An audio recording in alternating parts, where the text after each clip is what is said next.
Welcome everybody to another episode of Fantasy News. I'm your disheveled goblin host, Daniel Green, and before we get into anything, I do want to say at the end of this episode of Fantasy News, we will be addressing some of the more serious allegations going on against authors. In general, I do not like to do this in Fantasy News because I want it to be a very forget the problems of the world, come here for just positive and, fun entertainment news. That's why I don't typically cover deaths here as well, but so many of you have been asking me to cover this or give my thoughts on it in some manner that I will be doing so at the end of this video, but I am relocating it there for those of you who may be very sensitive to these topics, so you can just enjoy this regular episode and not have to worry about it in that sense, and I'll have a clear warning before we start there. But without any further ado, let's go ahead and jump on into your regularly scheduled fantasy news programming. Starting with the fact that we have casting announcements for the Wheel of Time. 2 waves of it, in fact.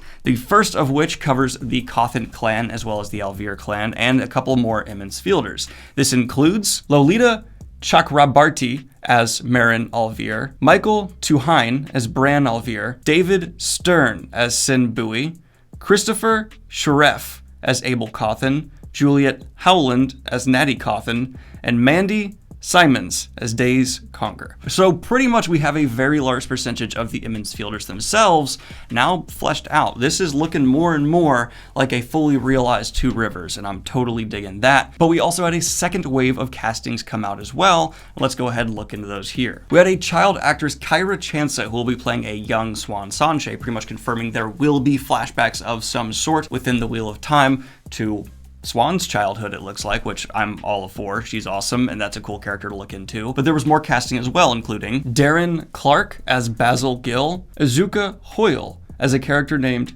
Denna. Jennifer Preston will play Miss Grinwell, who will be a farmer who helps shelter Randall Thor and Matt Cawthon. And finally, we have Phil Snowden, who apparently will play an original character named Steve. Yes, the all-powerful and mighty Steve.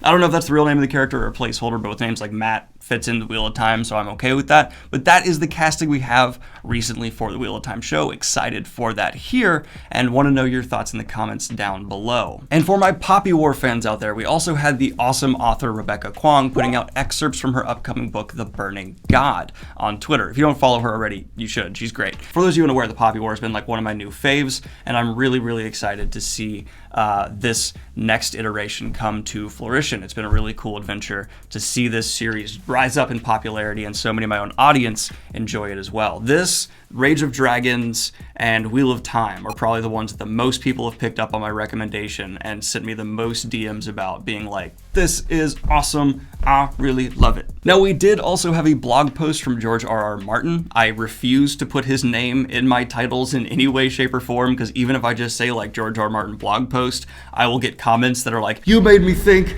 Winds of Winter's coming. No.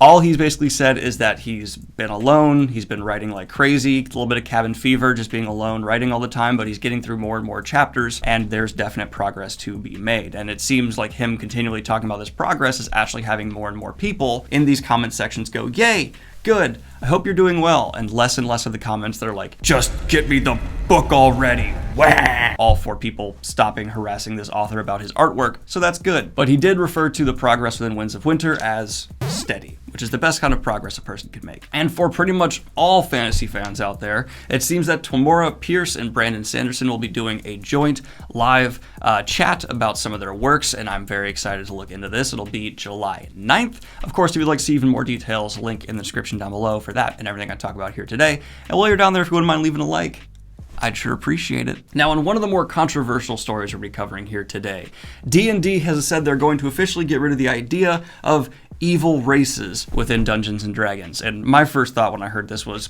cool, now I can play as any race I want in a campaign, and that's just going to be what I'm able to do without having like, oh, the DM's going to enforce the fact that like people think that race is evil. That was my reaction. And if I want to play with a DM who still wants to enforce those rules, they totally can. But if you look into the comment section of this, wow, a lot of people are taking this as like, woke police ruin D&D, hashtag throw away the dice. You can play it however the hell you want. They're just saying they're not officially making it in their rule book so that races are completely evil anymore. Because yeah, it's kind of a weird look.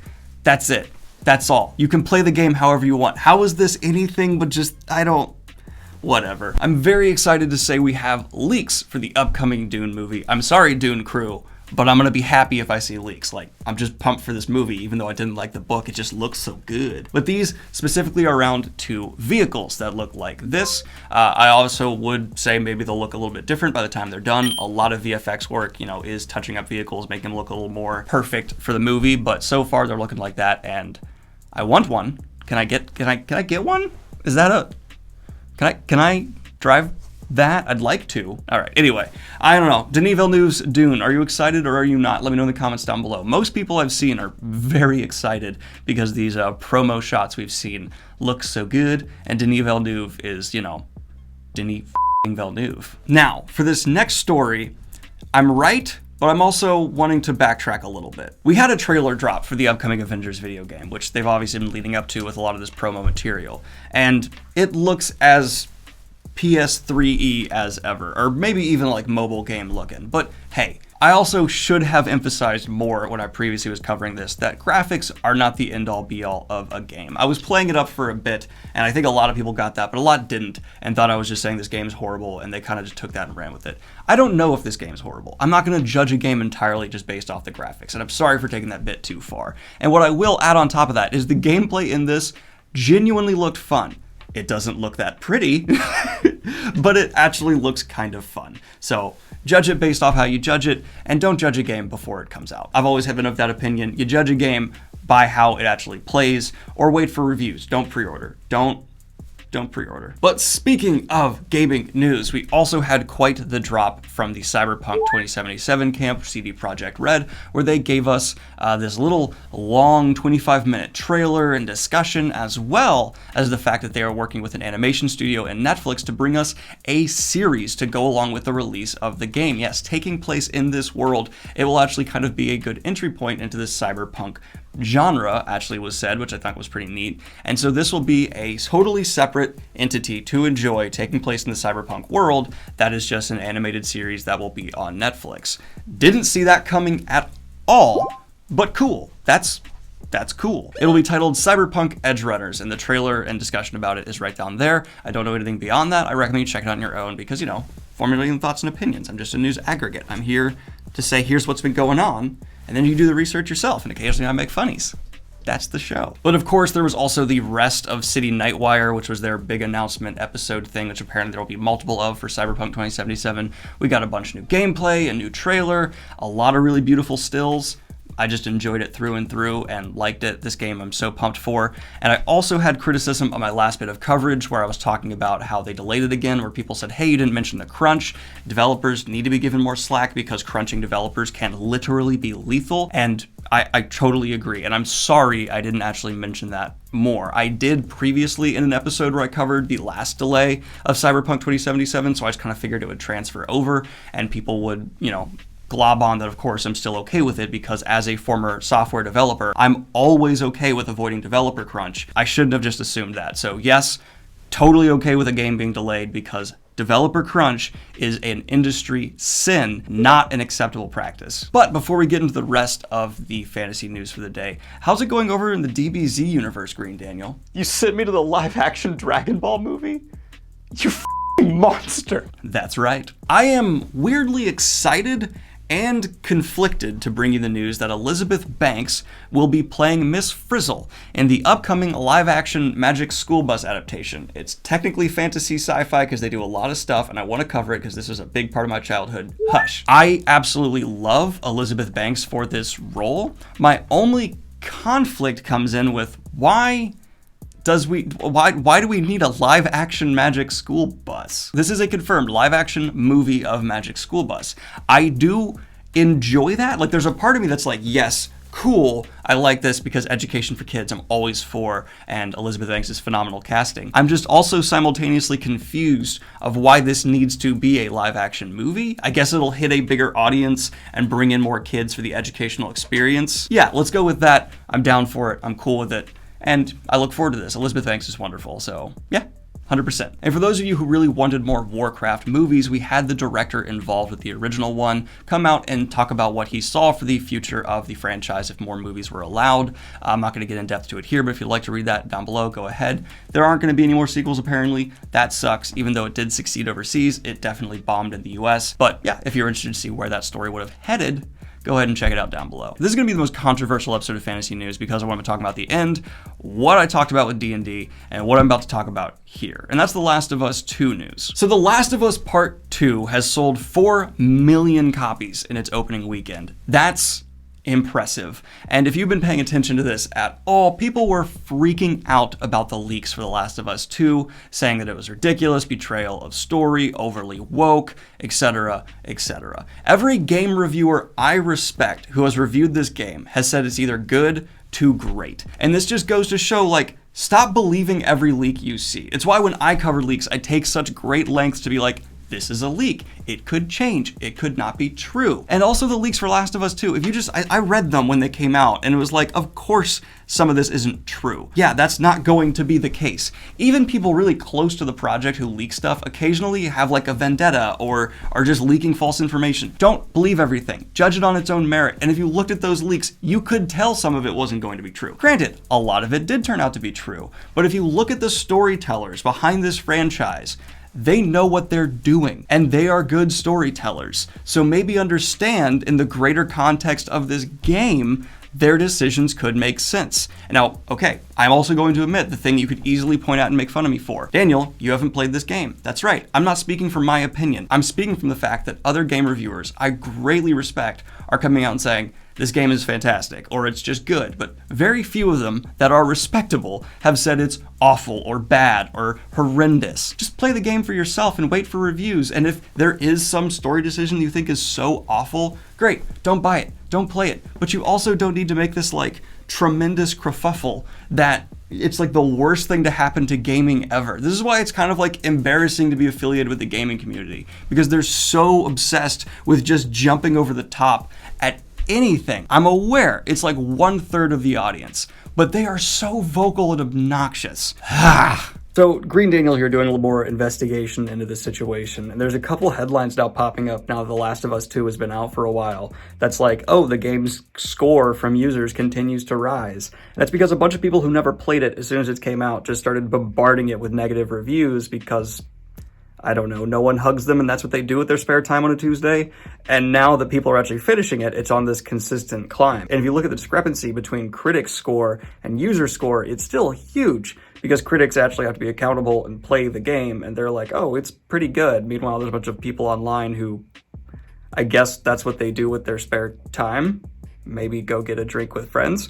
But yeah, so this game is going to probably just have a continually rising score, although bogged down by a bunch of horrible ones that are just people who are like, I don't like it because there's lesbians and I'm mad and I believed a bunch of stuff that's not true, or I didn't experience the full experience and I decided to judge it now. Like, even I'm super positive on Cyberpunk 2077, but I'm not saying it's a good game because I haven't played it. Why would you say it's a bad game if you haven't played it? What are you doing with your life? Well, we're going to go ahead and talk about this author news that has come out and the accusations recently. Now, if you do not want to hear about this, go ahead and click away from the video. That's fine. No more news will be covered. We're done with that. This is not something that's easy for me to talk about for several reasons.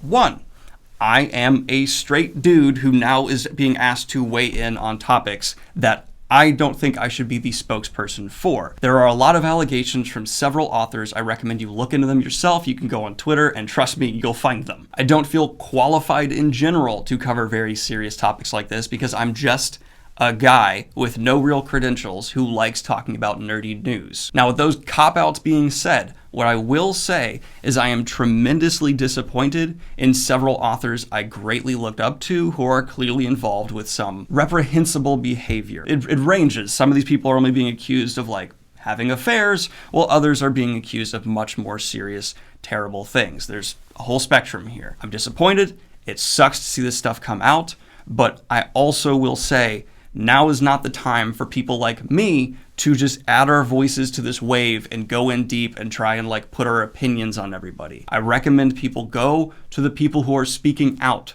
listen to them, and formulate your own opinions from there. And with it being multiple situations, this is a case-by-case thing. This is not just a blanket thing where you can read a headline, judge everybody, and think, okay, I'm done. If you're going to start talking about these things and not just listening, you need to go in and actually read all of these statements. That I'm going to very much so strongly encourage people to do, and not just, again, read a headline and run with it from there. And that's not me trying to say you shouldn't believe the victim, but getting a full understanding before talking about such delicate issues is extraordinarily important. And I'm talking about the full context of these victims' statements. I've already seen people who have clearly just read a headline that misrepresented what someone said in the first place and run with it from there, and then it's inaccurate. And then you can have people who are defending someone who maybe should not be defended and point at you and say, look, you don't even know what's actually happening. So this is the kind of situation where you need to choose